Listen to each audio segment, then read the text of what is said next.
Nasamsam sa Maynila ang nasa 3.2 milyong pisong halaga ng hinihinalang shabu. Arestado ang 3 suspect na konektado raw sa isang lokal na politiko na nasa narco list. Makibalita tayo kay Cecil Villarosa.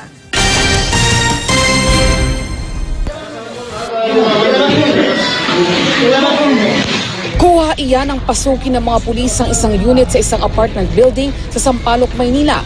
Pinadapa ang 2 drug suspect. Ang buy-bust, ikinasa ng pinagsanib na puwersa ng NCRPO Regional Drug Enforcement Unit at Manila Police District.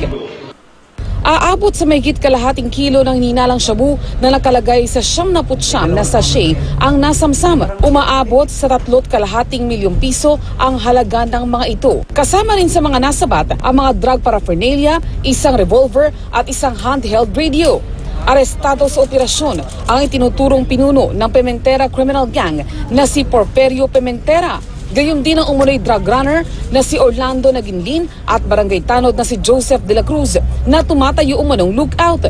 Nang kumprontahin ni NCRPO Chief Guillermo Elezar, inamin nila Pimentera at Naginlin ang pagkakasangkot sa droga. Pimentera saan? Sa sakit mo? O sa sakit po, natanggalan po ako ng kidney, sir. pero pagkarami-rami yan eh. O paano bentahan yan? Dito na ginagamit. Magkano bentahan ng ganito? 2.5 grams. 4,000 po. 4,000? Ay, 3,000 po. Ano paninda? Diyan po sa labas. Lahat ng buwiti, ikaw taga-abot. Papasok dito pag ano? Ay, hindi po. Sa labas na lang. Ako.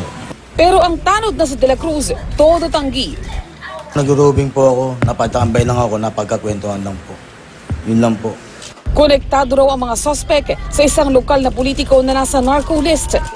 Itong local official is nagbibigay ng protection din at saka financier nitong grupong ito. Yes, we also found out na kamag-anak nitong naaresto natin na leader ng grupo, itong local politician na ating sinasabi.